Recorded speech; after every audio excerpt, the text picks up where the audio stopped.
So, welcome to another episode of Beta Talk. This season is being sponsored by Intergas.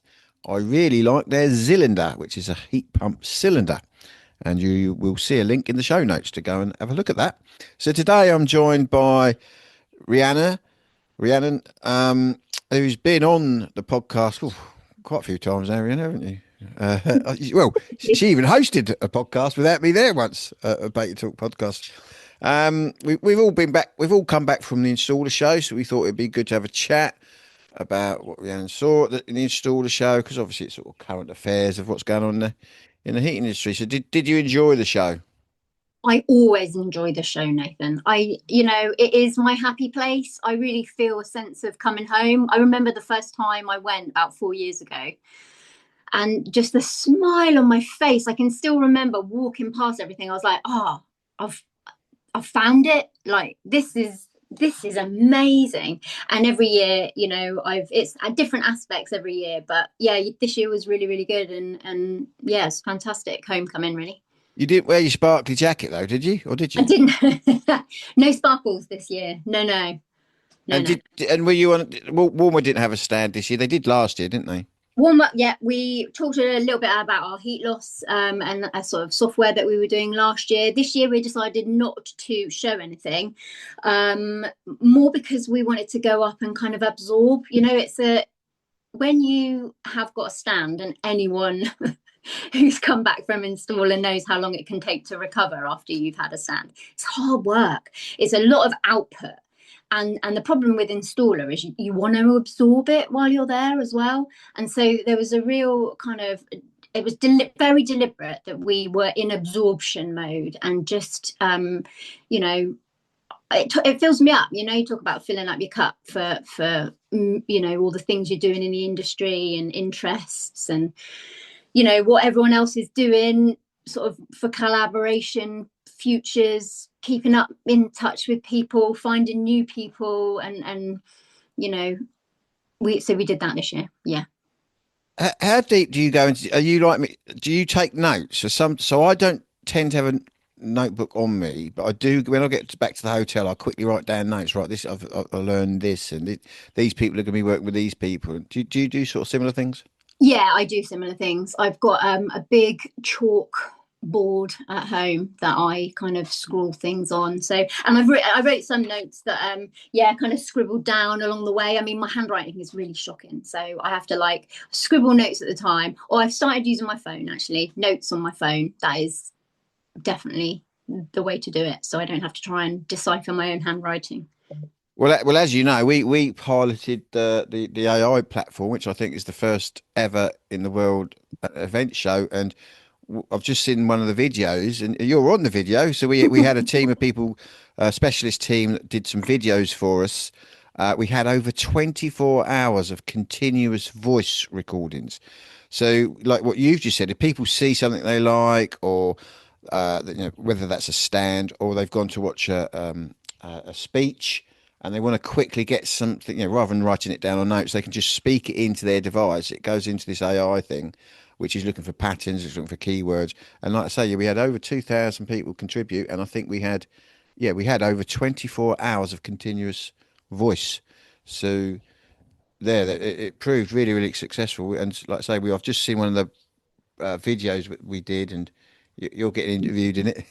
Yeah, they were so nice though. I went over with Dan Large from Solaris. We Yes, went and had a look at Lawfully and everything they were doing and met them because obviously we did the webinar with them and it's always nice to meet people face to face. I think that's definitely. one of installers like biggest selling points is Yes, seeing all these people that I basically see them once a year at installer face to face. The yeah. rest of the time, I mean, this year I bumped into a group from North Devon, and one of the guys there, they were on a stall, and I used to speak to him every single day on the phone, every day without fail.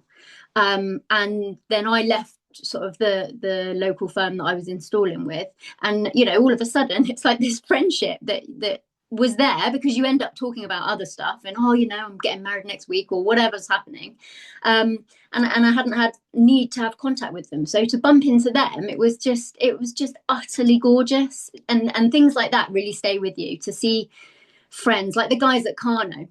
Mm. I never see them. Like we just don't see each other at any other time. But it's hugs all round, really.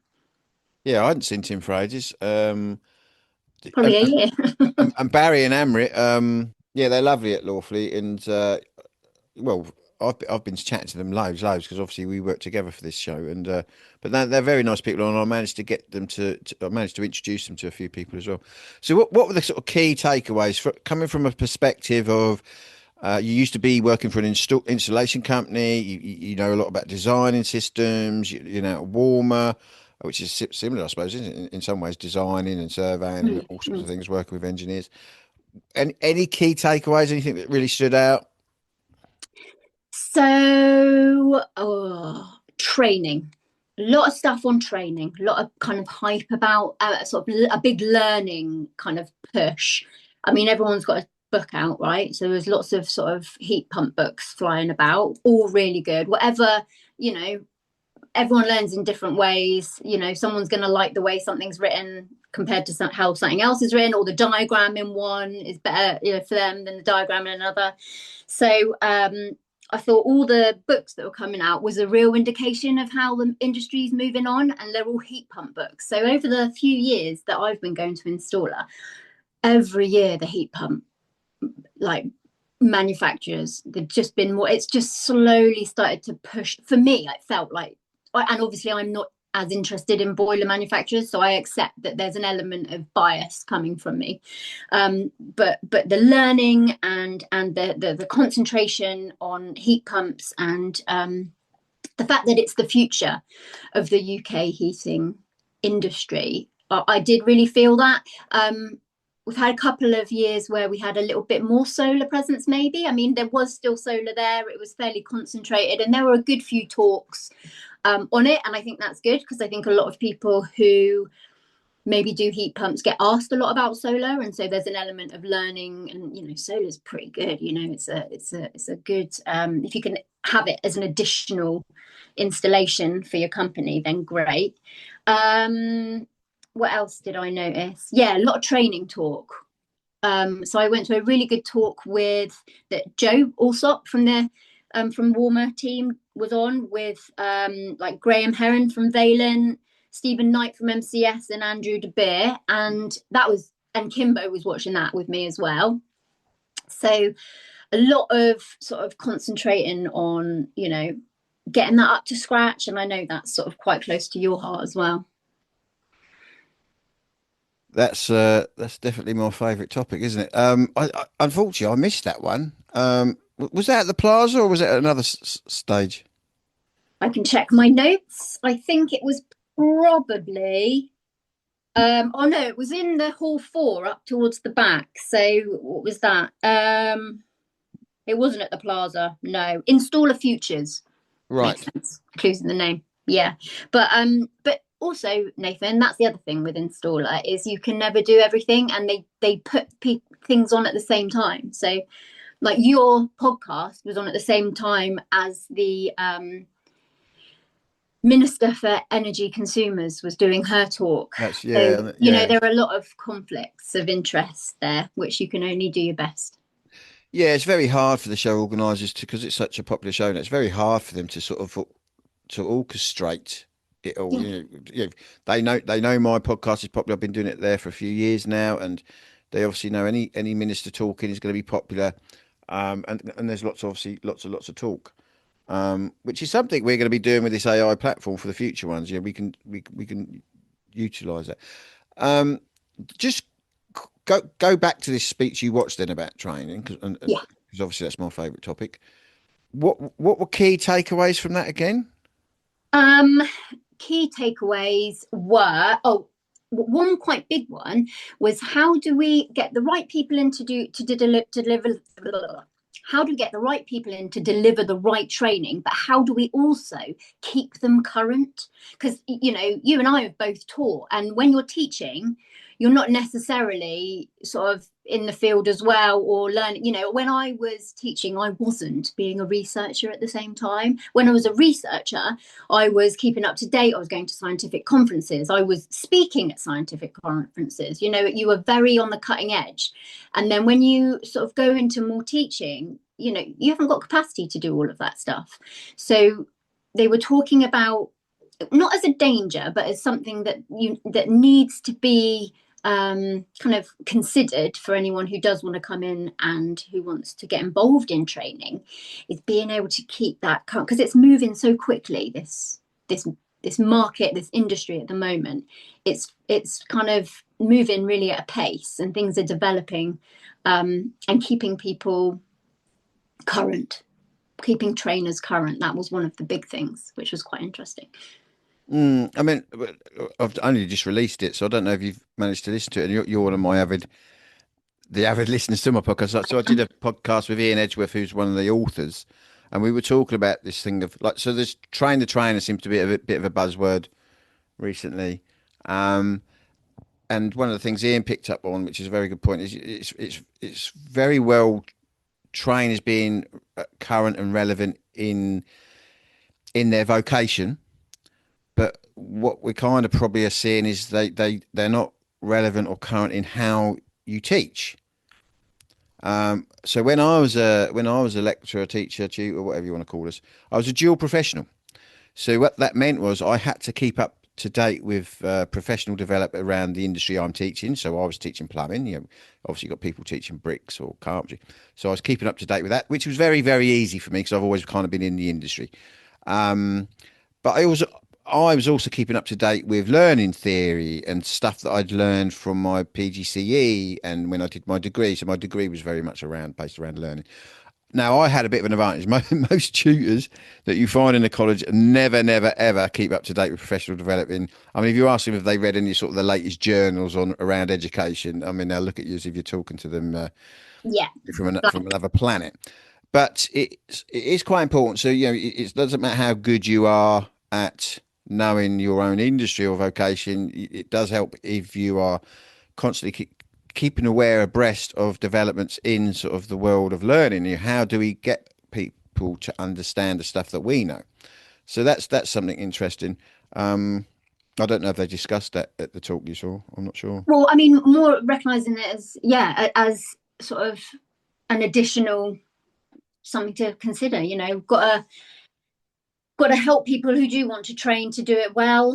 And you can be the best installer in the world, decide you want to train, but then being the best teacher is, it is really hard. There is an art to teaching. That's why you've got all the qualifications and certificates of education and this, that, and the other. And I think choose wisely. I think people who train, you've got to choose wisely and have a passion. I hate that word actually.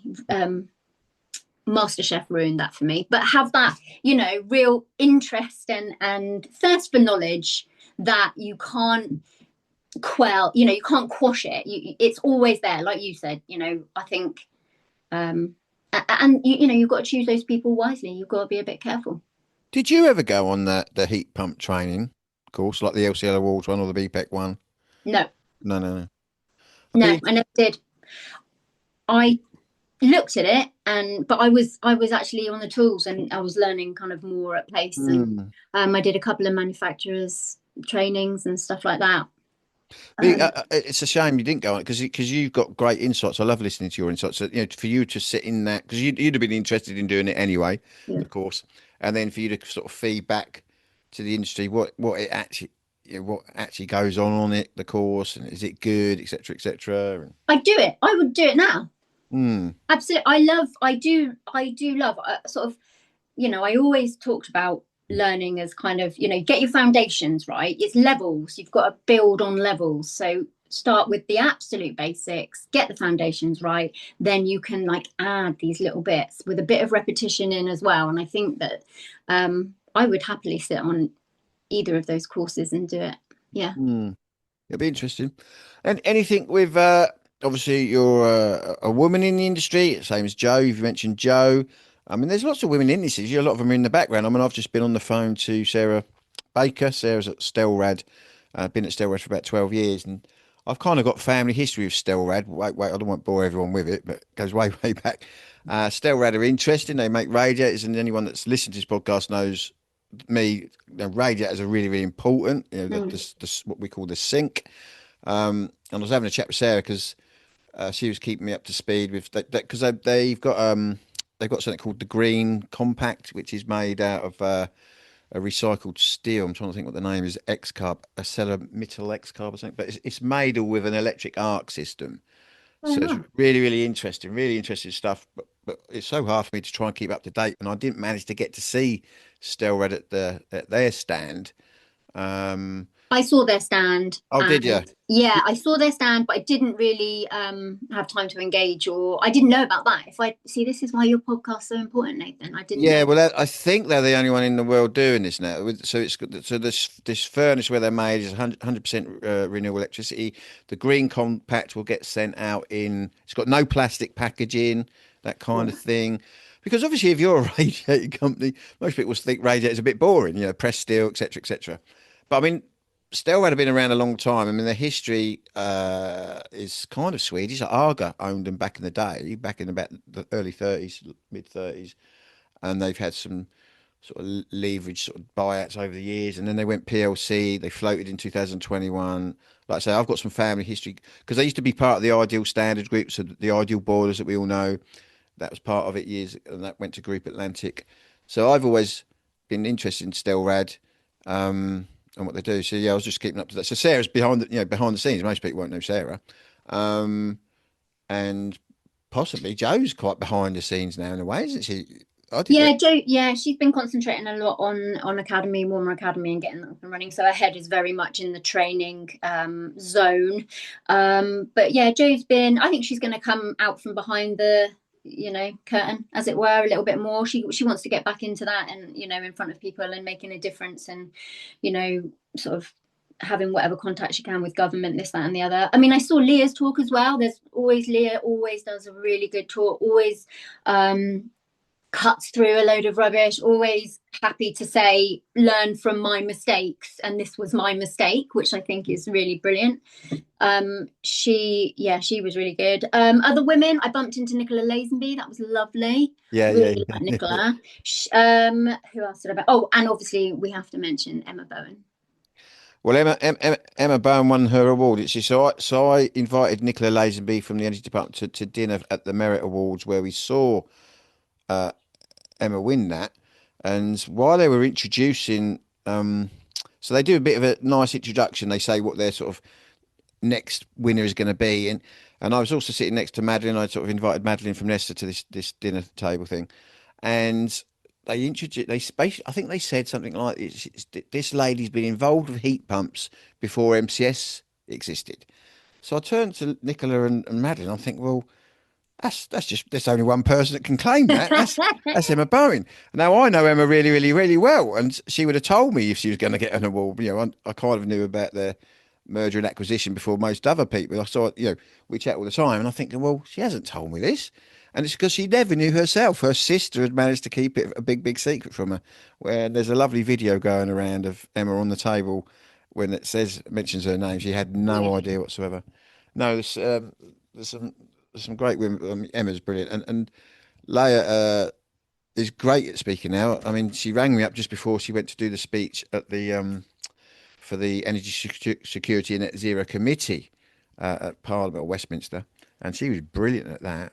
Yes. Unfortunately, I don't think she managed to get all her points across because they had a bell go where they all had to go off and vote for something. Yeah, and I watched that as well. And Mm. the fact that, Leah is a friend now, that's this industry through and through, that's installer. We don't see each other that much, but everyone is that installer. And the fact that they've she's spoken in Parliament. And Madeline was brilliant when she had to go up in Parliament and speak as well. And, the fact that these are people in our network that, we know, I just thank my lucky stars really, because they are Madeline's really brilliant. Yeah. inspirational. Yeah. Madeline and Nicola was brilliant. And the next day, Nicola, I sort of introduced her to some heat pumpy people. Yeah. Um, tell us a bit more about this Warmer Academy then. So Warmer Academy is so anyone who's done Kimbo's course will have a pretty good idea of kind of what the ingredients are. But Kimbo sort of can't keep doing it forever. I mean, it was a fairly intense 2 days when it was, solely his course. So we kind of joined forces, decided we still really wanted a face-to-face element of academy, and anyone who's been face-to-face with Kimbo and seen his teaching style know that there's an element of entertainment involved in that as well. You never quite know what he's going to say, which is always fun and games. So you don't want to lose that. So we still get this one day, and now it's not just Kimbo, so we're sort of rolling out the course. He was traveling a lot, and I think there's an element of a bit how I felt like I can only do one thing at a time here. I can only help this one person when I was doing the installing, and I can only speak to one person on the phone at any one time, and he could only teach, there was only him. So we kind of wanted to amplify his message a little bit, and the way that he taught. So we've got some new trainers. I know Scott Sanford, I think he's been on the podcast, hasn't he? And with Snip rolled that out in Scotland, and we've got there's quite a few others. I don't even know if I can say. I better not, just in case I'm not allowed. But it's not really a secret, but I just haven't checked. So but we've got a couple of other people who are ready to go, and it's gonna mean less travelling for Kimbo. He's still gonna do the Northampton ones, but what we've added is some online, quite a lot of online content. So anyone who did Kimbo's course, after 2 days, you do feel like your brain is seeping out your ears a little bit, and everyone wants to stay afterwards, and everyone loves it, and you can, you all talk about it afterwards. Even in the coffee breaks, everyone's still sort of on topic. But after 2 days, you do feel a bit like, ugh. So now there is online content, and it will be like a continuous online content. So and there's also peer support groups. So if you've got any questions or anything like that, you've got constant backup and support.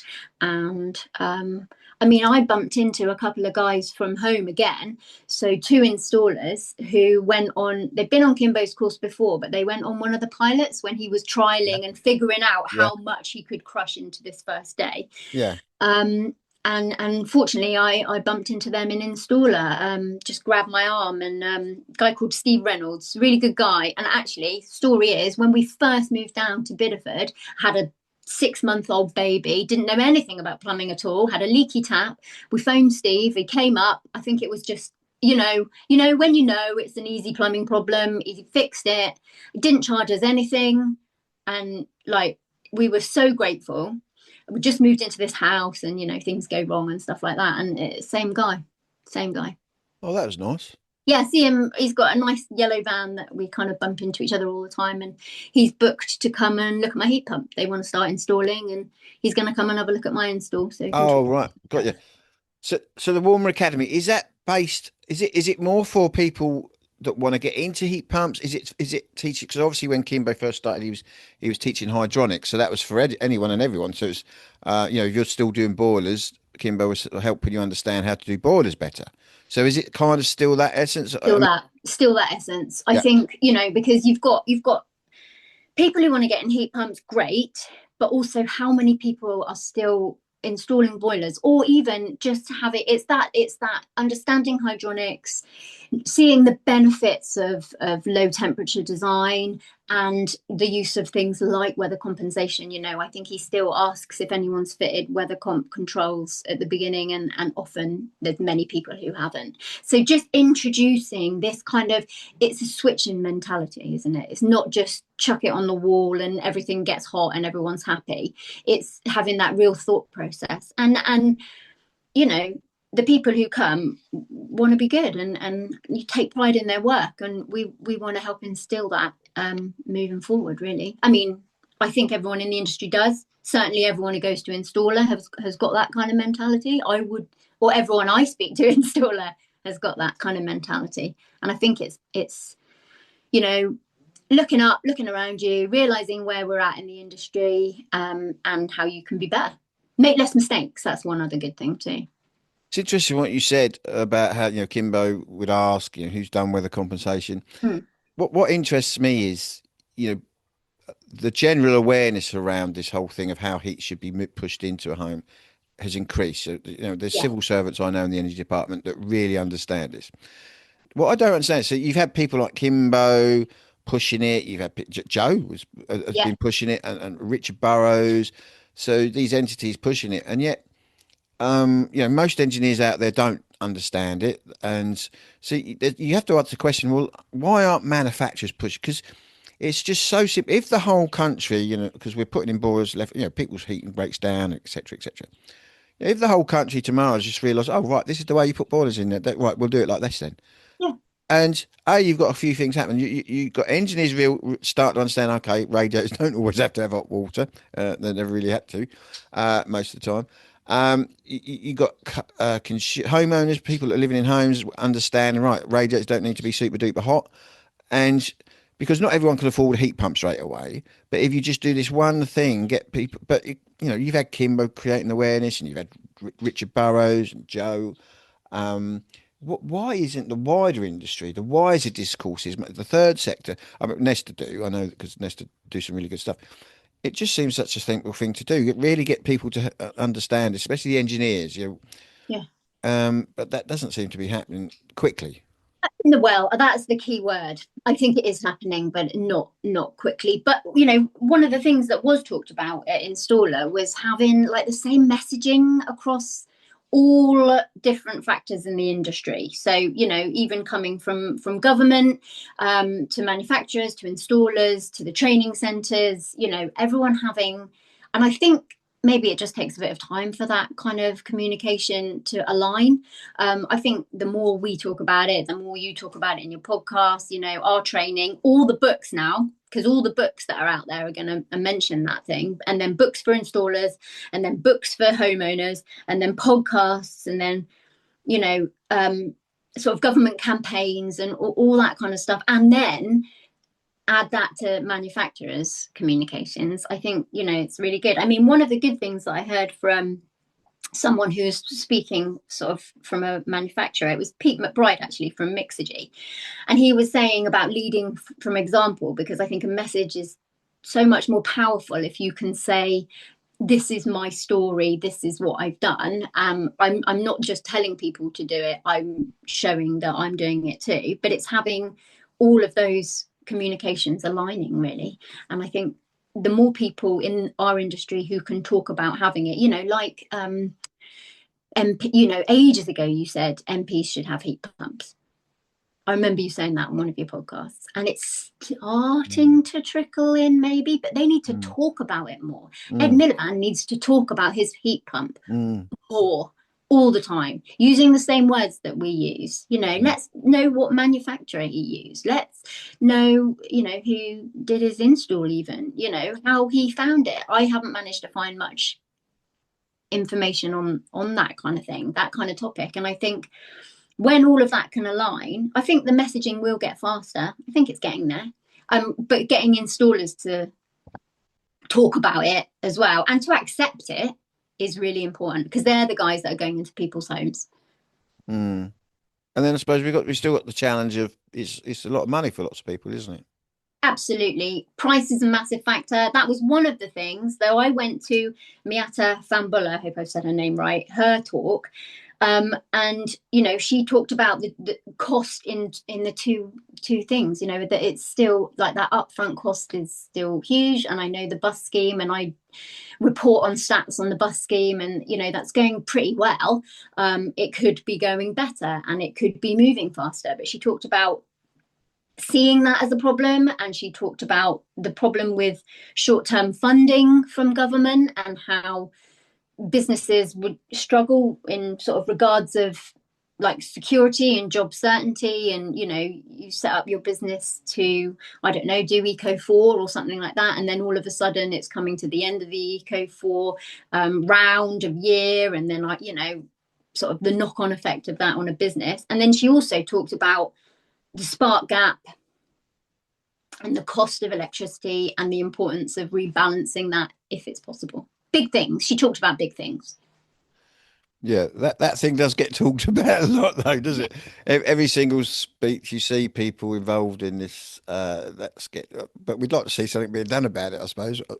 Yeah, I mean, I don't know if you read, there was a Nesta paper and Kaya Partners, who I hadn't heard of before, but they both did quite nice papers. I mean, Nesta's was very specific on like a very practical, this is what you could do to redress that balance. But like you say, it's at the moment all talk, and I feel a little less conversation, a little more action. That's how I feel right now. What other speeches did you see or manage to go and see? So I saw one that had my name written all over it, which was customer focused transition. Mm. That's the one where your Mixergy guy was talking about leading by example. This is what Hmm. I've done, and da da da. There was Professor Mike Leonard there and Stuart Bell from Samsung. Hmm. So that was quite good. They, Oh, you is this the one where you asked a question in the audience about have you seen this know, the advert from the department? Is that yeah, have I got that right? yeah, you have. So it was, yeah. I think a lot of the things that I found and deciphered when I learned about the industry was we've got to take customers with us. We want to create demand. That is still a massive thing, creating demand for heat pumps and renewables in general. I think it's really important. And that's one of the reasons I wanted to go, because we need to bring customers with us. They need to be on the journey, they need to be all for it. Okay. Because you've got to facilitate this change. And so they talked about having strategic communications to customers across, like we've just said, manufacturers, installers, government, whatever. And so I asked them what they thought about the Desner's warm and funny, fuzzy, not funny, warm and fuzzy campaign. And unfortunately, it was met with silence. So Philippa Forrester was the person who was being the presenter, and I have to say she was excellent. But they drew a blank when asked about the Warm and Fuzzy campaign. So they didn't know what it was. They didn't seem to have heard of it. And it was a Uh, TV advert, wasn't it? As we there know. was so I remember I saw it on the TV. I got a little, so they were specific in where they did their leaflet drops, and our house got one. There wasn't loads of information on there, but it was, QR code, find out about government website and the bus grant, really. They talked about a little bit about efficiency on there. I also heard it on the radio. I heard, don't know, might have been Heart or something like that. I heard it. But I think they were on Emmerdale. Something was on Emmerdale, or I'm not very good with soaps. It could have been Coronation Street. I don't know, but somebody mentioned their heat pump, and it was getting and social media stuff and getting things out there. I definitely saw it on the TV and heard it on the radio and had a letter drop. But the fact that they were talking about consumer transit, consumer based focused transition, and hadn't heard about the government campaign, caused, like, I was just a bit confused, because I was like, surely we should all be riding the wave of government. So if somebody is putting out all this money into this big campaign, if we all can, standing on the shoulders of giants, isn't it? It's let's amplify this message. So I don't know where it left me, really. I was a bit disappointed. So there's a bit of irony here, then, Rhiannon. There's a bit of irony, a bit of cognitive dissonance. So you've got a panel talking about strategies for bringing consumers into the journey, and yet we've had a strategy from the government, and I suppose we could argue. I don't want to make people feel bad, but I suppose we No, could I know. argue that people that are talking about consumer strategies kind of should have been aware of the latest one that's just come out from the government, and they drew a It's blank. Have I it's got a that? little bit how I felt. I felt Yeah. disappointed, and I thought, right, well, we can't let this happen again. I'm hoping that the government will do another campaign. I mean, your classic, let's talk about heating is kind of September-y time, isn't it? Where everyone's thinking about putting their heating on. So, I don't, that's a good time to be putting across messaging for all that kind of stuff. So I'm hoping that, I don't know, I'm hoping that we can come together a little bit and be a bit more strategic in messaging. And if somebody is putting a lot of money into a campaign, then we can share it, spread it, amplify it, in a kind of, I don't know, strategic way that across industry. I don't know how. I mean, there's a wider thing here, and I've noticed it because I've been speaking about the industry quite a long time now. Lots of people are speaking about this industry a lot now. And for some, it's their day job. It literally is their day job to speak about this industry. And it's actually very easy to speak about this. If you've got a particular niche you're speaking about. So let's say one of my niches is training and learning.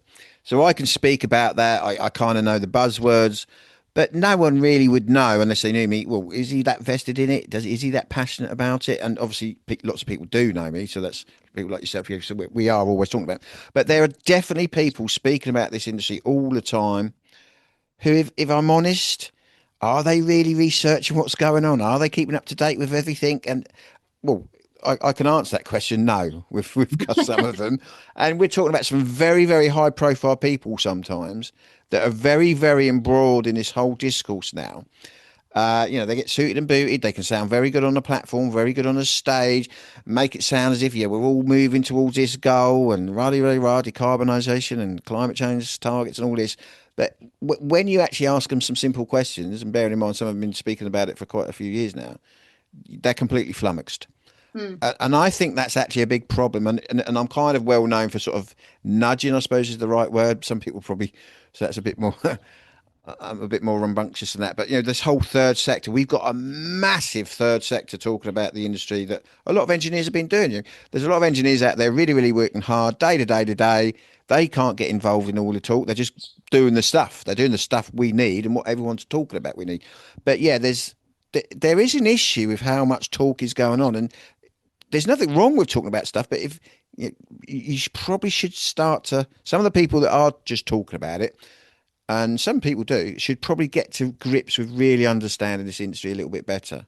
I agree. And that really feeds into the other thing that I wanted to mention was that London Climate Action Week was the same week as Installer.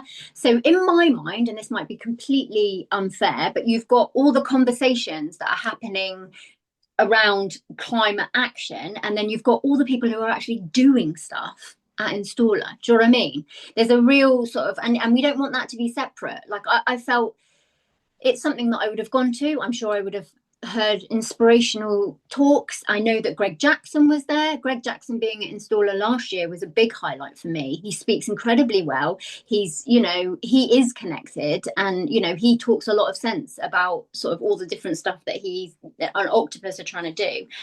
But this year he spoke at London Climate Action Week. Mm. So I completely agree. I don't know. These are problems that I don't know how to fix, but it's that knowledge is great, but it has to come with action now. We've been doing a lot of talk, a lot of talking around, a lot of here are all the problems that we've got, but really the shift now needs to be, well, for me, I feel more action. It was one of the things. So before Installer, for the last 3 years, there's been an unconference with Energy Systems Catapult. So on the Monday of Installer Show, go up to Birmingham early and see a whole bunch of people, and they're absolutely fantastic. And one of the things that was said at the end of that unconference that they call it, Adam Gillespie said it. He said the conversations have moved on. We are now not talking about the same things that we were talking about, and so there's a sense that we are definitely progressing. Is it fast enough? Not for me. Do we need to pair it with action? Absolutely. That is really key. And the quicker we can do it, the better. Mm. Yeah, I was invited to one conference because I spend so much time at Installer Show. I can't have that extra because I'd have to go down on the Sunday, spend a night in the hotel Sunday to get to the unconference. And I suppose it's worth mentioning there's two people that have started that up. It wasn't, and they just asked Energy Systems Catapult if They they could. did. So Peter Miller, Peter and Andrew Cunningham. Andrew, yeah, I always know him as Yeah. the pirate because that was his hand. So Yeah. that was them two that started that up, and well done to them. I got asked to speak at it this year again, and unfortunately I couldn't make it. And they had some great speakers, and You can't and do everything, Nathan. no, you can't. And Energy Systems Catapult have always been nice in hosting that, Yeah. and it's nice because some people can go to that on the Monday, and then no, is it the Monday? Yeah. Yeah. Yeah, and then they can go to install on the Tuesday. I'm kind of working on the Monday, getting ready for installer and that, and blah Yeah. blah blah. But no, that's good then. That's good to know. Yeah, and that's people speaking at that place Yeah. really know what they're on about. I mean, you had Yeah. people like Mick Wall, Mick who's Wall been on was there, Steph from Spruce. There was a couple of people Steph from from Spruce. Spruce. You've got the Open Energy Monitor Yeah, people. So they're talking about industry, but they're doing stuff. exactly. They're doing stuff. There's Absolutely. so many people talking about this industry now and writing reports and running right and lovely people. I'm not knocking them, but they're not really doing stuff. Yeah. And it is very easy to talk. I talk for a living, and trust me, I can black it. Sometimes I probably am, but I'm out there helping people understand it as well. Um, but I don't know how to solve it, Rhiannon. I don't know how because it's getting bigger and bigger and bigger. There's more Yeah. as we got artificial intelligence that can write reports quicker and quicker and quicker. Yeah. More reports being, today as you and I are recording this, there will be someone somewhere talking about the spark gap, and and there'll be a lovely lunch laid on after it, a Yeah. very carbon intensive lunch and some drinks. And everyone's had to go to that speech, carbon intensive. And again, tomorrow, someone somewhere will be on a platform, a stage somewhere, or social media talking about the same thing. Yeah. Um, But I find like a lot of sort of social media stuff, and certainly going back to this consumer transition focused transition, people who are interested, or if the timing has come up, their boiler's a problem, or this that, and the other, those sorts of people will seek it out and they will find it because all of a sudden it matters to them right now. But the people who aren't in that situation, people who've got a 2-year-old boiler, or I don't know, just don't care, they are they're not going to know, or know that they need to find out, or at some point know that they need to change. And I think reaching out to those people, that's the action, a lot of that action, and bringing those people with you for the long term. I think it's kind of one of the things that is Warmer's message, really, is like, be prepared, and talk about it now, so we'll make sure that you're looked after and do the right thing. And there's massive decision paralysis for people out there, and people want to do the right thing but don't necessarily know how. which you is the know problem Alex, who started one, was wanted to solve, wasn't it? yeah, People don't know it because he had that challenge himself. He wanted to have this technology. He lives next door to a heating engineer, a friend of mine. He's been on a yeah, podcast. And then he obviously knows Barry as well. He's been on my yeah. podcast uh, more times than most. I just wanted to actually say before I forget. So obviously, I'm talking about this third sector. So a lot of my listeners are from the third sector, and good on them for listening to this podcast Absolutely, yes. because they are the people that Yes, I keep moaning about there's too much talk, but if, if you're in the third sector and listening to this, really, really good on you because you're keeping up to date with what's going on and what's current, and listening to people like Rhiannon, who's at the coalface. Just tell us a bit more about what Walmer are hoping to achieve. They've got the academy, because it's up and running, so people can go on a Walmer site and they can get their little survey, can't they? And all Yeah, this. people. Yeah, you can go on the Warmer site. You can see how heat pump ready your house is. You can phone us. You can have a chat with me, or Fiona, as the other lady. You can have a chat with. Just because everybody's situation is so different, you might. We don't want anyone to feel pressured into getting a heat pump. In the same way, if the time is right, timing is everything. Then we talk around it. I love talking about the topic. That's one of my sort of another put in another word for passion there. But yeah, so we're really want to focus on bringing consumers with us, and with all the bad press and the fact that heat pumps have been turned into a political tool, we want to kind of be a bit of a antidote to that, really, and we want people to just trust in the technology. This doesn't need to be a political thing at all. It's a better way of heating your home, sort of overall, really. So but creating that trust. People have heard so many bad stories, and that's exhausting, counteracting that all the time. But we really want to make a difference in reassuring people. And I think that's one of my biggest, in my will, like I really feel that in my heart, that I want to be able to, that people can trust that this technology is good, and that it will work, and it is something you can take off your to-do list. That's you don't have to even think about your thermostat. No wars over the thermostat anymore because the house will be constant. And then obviously mixing it with solar and batteries as and when you can, or before, or however, everybody's journey is different, and I think Warmer wants to accommodate that. We want to meet you where you're at on whatever your journey is, even if you're like, oh, I don't know, saw the Desnes Warm and Fuzzy campaign, I just thought I'd phone you while I'm thinking about it, I don't need anything right now. Well, let's like, okay, well, let's just make sure that you know what you need when you need it, that kind of thing, really. I mean, that's quite an interesting role, isn't it? You're chatting to. I never like the word consumers. I don't like. I know, it's, yeah, just I know, people. I don't know. People interested in having this new technology. Not new. Shouldn't be saying that either. No, yeah. But your role of chatting to people, you must have some interesting conversations, I imagine. Yeah, and I think, when you can say sort of my house, what I did in my house, and I think that helps to for people to trust, and you can sort of say, you can talk from experience, and I think that is really, really key in that kind of consumer confidence that is in some aspects lacking. I mean, I think probably where we're at now is if somebody has got the time and the inclination to really do research into it, they will probably come to the conclusion themselves that, yeah, it does work. You've got to get a good installer and you've got to get a good tariff, the missing link. But actually, probably it's okay. But some people haven't got the time to do that, let alone the inclination. If you don't want to spend your evenings researching and reading up about heat pump reviews, like, don't do it. Give us a ring, tell us about your circumstances, 15 minutes, boom, we'll do the rest for you.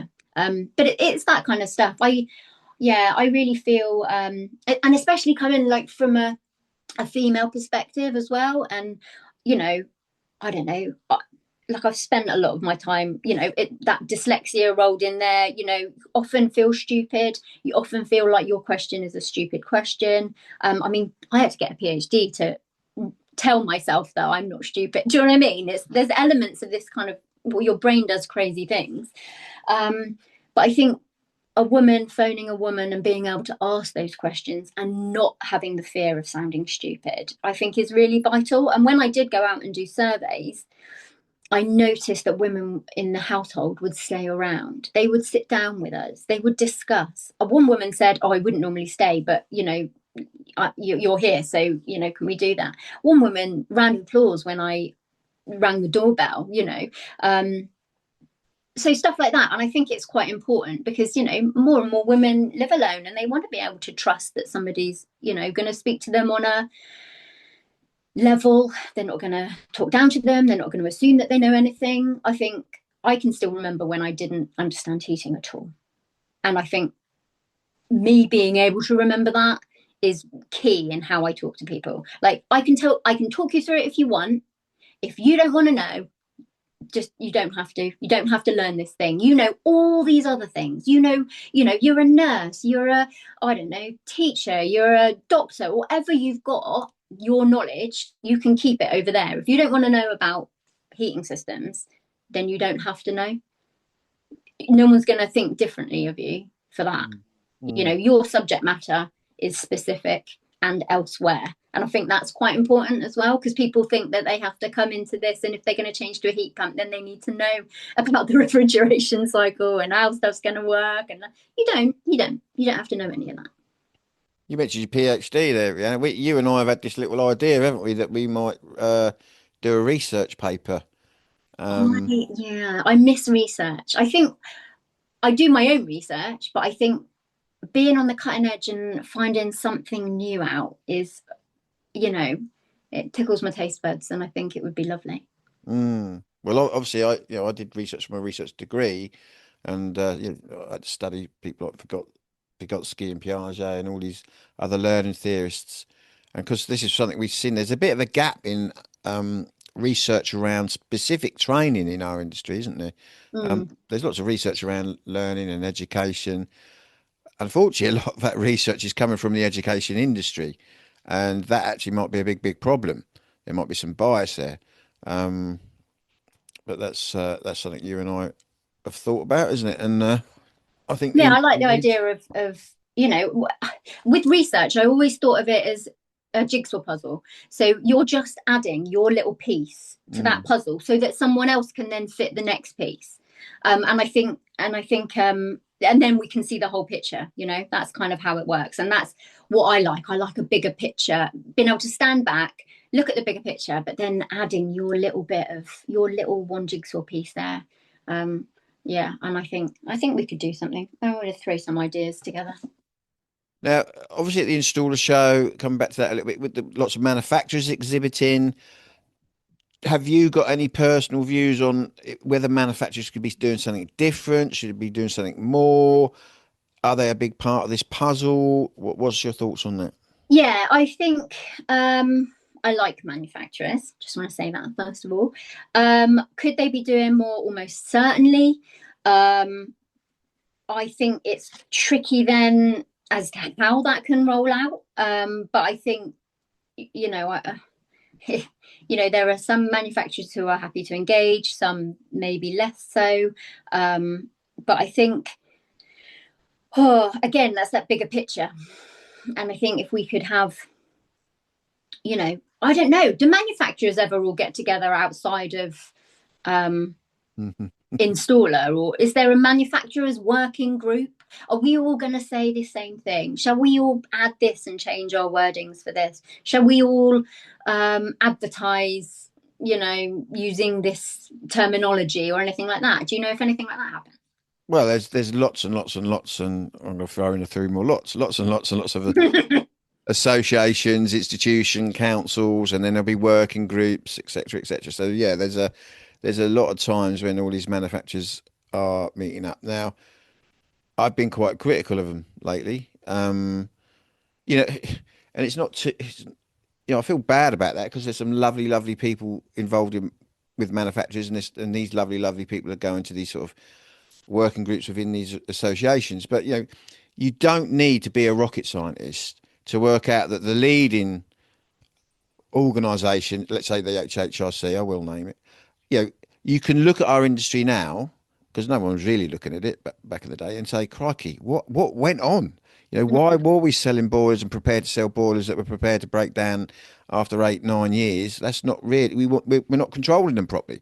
What went on? Why weren't manufacturers helping with this, etc., etc.? It's really easy to look at that now. And the thing is with these manufacturers, when they get together, they're hugely competitive. Mm, mm, This is a big competitive market. So when they get together and try and develop something that's supposedly going to help the engineers or society, they're very restrictive because they don't want to do something that's going to help one more than the other. So whatever they do decide, and you can take the case in point for the working group around the British Standards 7593, chemical inhibitors.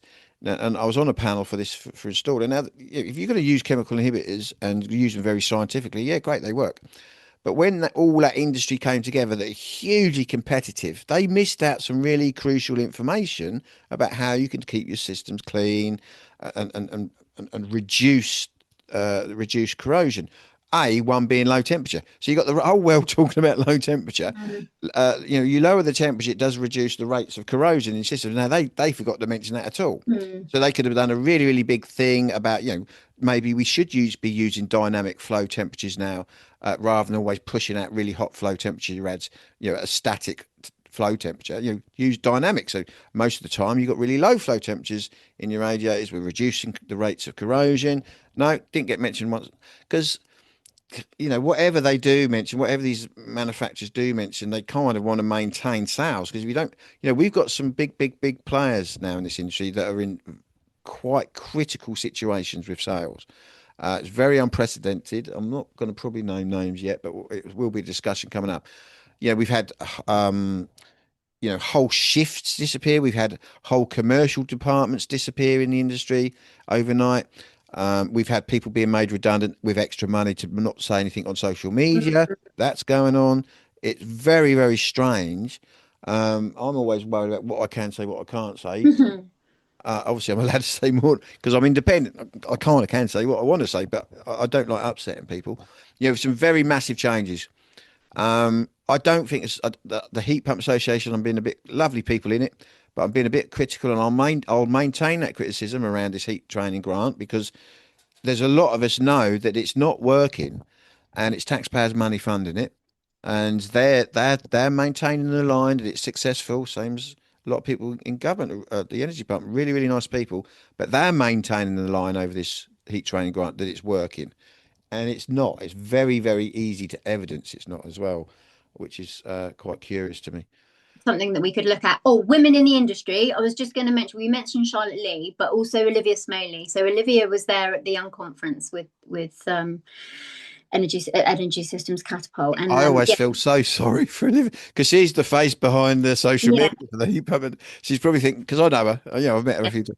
She's probably thinking, oh, crikey, here goes Nathan again. No, she was great. To be fair, like shout out to her. She was really good for the whole of installer, and we bumped into each other a few times. So she is a bundle of energy, and I think getting people like the HPA to I mean, I know they're doing work with installers and stuff like that. Is it within their remit to approach manufacturers and do stuff with them as well as that? Well, this is the thing. This is the thing. That poor old Olivia, who kind of sees me when I sort of moan a little bit, but it's definitely not her fault. It's not even Charlotte's fault. They have membership. So they've got very, very powerful members across the board now. So they've got manufacturers, they've got energy companies, they've got one of the awarding organisations. So LCL Awards is a full Yeah. member. They've got G-Tech Training, which all of a sudden overnight became sort of the number one trainer in the country. Which is great if you want to get people like a conveyor belt coming through and getting this blooming certificate. Um, so as an associate, the people actually kind of working for the association, they have to do the things their members want, Mm, and that can cause a couple of things. They might not want to do what the right thing is, albeit it's a very slow process to get to where we need to. I mean, 40 years that condensing board has been around, 40 years, and this country's still installing well over 95% with the thermostatic control. So it's very, very slow to get to where we need to get to. we haven't got Um, that. We haven't got that time again. We can't yeah. make that mistake again. We've got to really get it right from as right as we can from the off. Do you know what I mean? We haven't. I feel like there is a sense of urgency for me. Not with a panic, but with a we haven't got another 40 years to be getting it wrong, basically. Going back to your point about these associations and management, but that's the reasons why I announced, as you know, at the show of launched the guilds of master heat engineers. So that's based around the old guilds system of peer assessment. So the top engineers know who the other top engineers are, and they're going to come together. And I'm going to use the information I can get from them on the ground for a variety of things to help the third sector understand what's actually happening. Yeah, I'm going to be launching my newsletter, so that's near. So the link for this episode will have the link to sign up to that newsletter. Been exciting. talking to lots and lots of people about it. We'll be featuring case studies of heat pump systems that have been installed by the guys and girls that are part of the guild, so that consumers can see what good looks like. The Yeah, third sector can kind of understand what's going on in our industry. Manufacturers can keep abreast of it. They can get involved as well. And I've been chatting to some of them. Some of them are really enthusiastic about this newsletter because some of them are, some of the manufacturers are. It's such a weird, interesting industry. I mean, there's one man. I'm not going to mention him, but yeah, one minute they're great. I'm supporting them massively behind the scenes. At the moment, I think, oh my God, what have you just done now?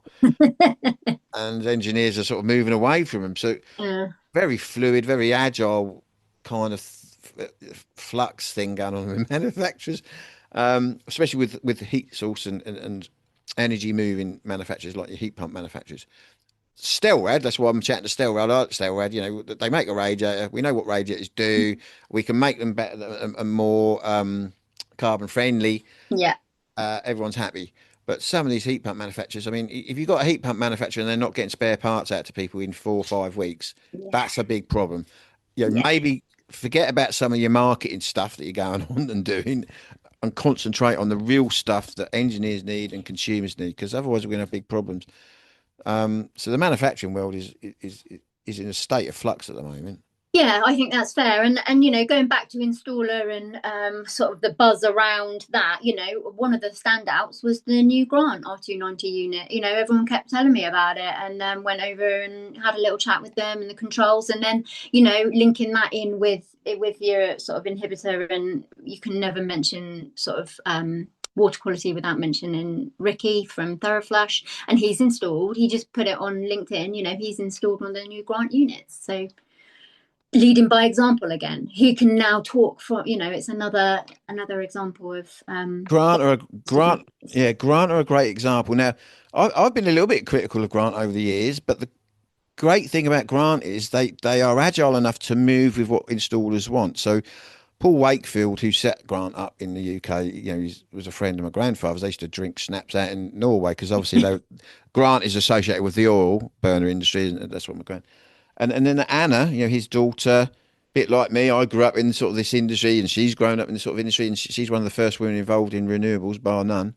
Um, and Grant arguably weren't getting things kind of right, and then they did. They listened. They had a load of engineers go down, say what they wanted, and within like months, they pivoted. And like I say, I took Nicola Lazenby to the Grant Mhm. stand to meet some people because yeah, that's what you want. That's what the industry wants.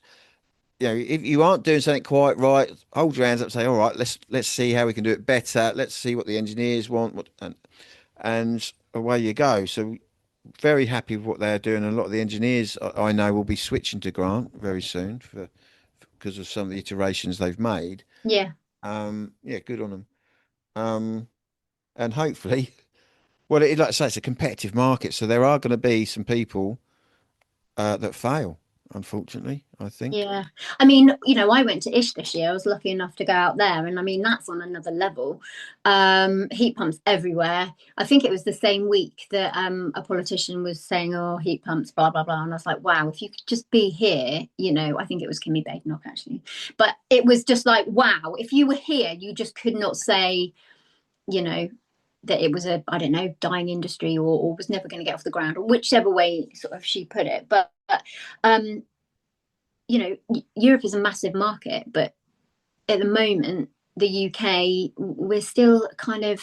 I often talked about crest of a wave with the heat pumps and getting stuff. Now I'm thinking more rolling a snowball up a hill to the top of the cliff. Like there's actually a lot more effort involved, but we're kind of like really close to get into that ledge, and then Yeah, we'll be able to push it down the other side, and it will gain momentum itself, and it will grow, and hopefully it will be a fully formed perfect snowball when it gets to the bottom. But we are still pushing up a hill a little bit. yeah, I like that analogy. Well, you're a surfer and a good surfer. That's why you got your crest of the wave analogy. Well, Rhiannon, it's been great speaking to you. Thank you to all my listeners for listening. And like I say, there'll be a link in the show notes to sign up for the Beta Talk newsletter that's going to soon be coming out, and lots of exciting stuff on that. Rhiannon, thank you so much for coming back on the show. Always a pleasure, Nathan. Thank you.